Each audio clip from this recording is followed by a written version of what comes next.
അധ്യായം 270. നമ്മൾ ഓരോരുത്തരും നല്ല രീതിയിൽ വളരാൻ ആഗ്രഹിക്കുന്നവരാണ്. മുന്നോട്ടുള്ള നാളുകളിൽ നല്ല സാഹചര്യം നമ്മളെല്ലാവർക്കും എല്ലായ്പ്പോഴും ഉണ്ടാവണമെന്നില്ല. നമ്മൾ നേരിട്ടുകൊണ്ടിരിക്കുന്ന മോശം സാഹചര്യങ്ങളിൽ നിന്നും അതിജീവിക്കാൻ കഴിയേണ്ടതുണ്ട്.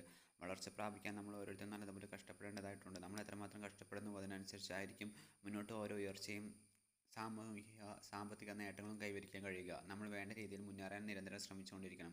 നമ്മുടെ ചുറ്റിലും നമ്മുടെ വളർച്ചയെ ഇല്ലാതാക്കുന്ന ഒത്തിരിയേറെ കാര്യങ്ങൾ നടക്കുന്നുണ്ട്. നമ്മുടെ ശ്രദ്ധ നല്ല കാര്യങ്ങൾക്ക് വേണ്ടിയാകട്ടെ തെറ്റായ കാര്യങ്ങളെ നമ്മളിൽ നിന്നും കഴിവതും അകറ്റി നിർത്താൻ ശ്രദ്ധിക്കേണ്ടതുണ്ട്. വളർച്ചയ്ക്ക് ദോഷകരമായ കാര്യങ്ങളെ ഒഴിവാക്കാൻ പഠിക്കേണ്ടതുണ്ട്. നിമിഷ സുഖങ്ങൾക്കായി അനാവശ്യ കാര്യങ്ങൾ നമ്മൾ തിരഞ്ഞെടുത്താൽ നാളുകളിൽ നമ്മുടെയൊക്കെ അവസ്ഥ വളരെയേറെ മോശമായി തീർന്നേക്കാം. നമ്മുടെയൊക്കെ ശരിയായ വളർച്ച നഷ്ടപ്പെടുത്താതിരിക്കുക. നല്ല രീതിയിൽ വളർച്ച കൈവരിക്കേണ്ടത് നമ്മുടെ ഓരോരുത്തരുടെ ആവശ്യമാണ്.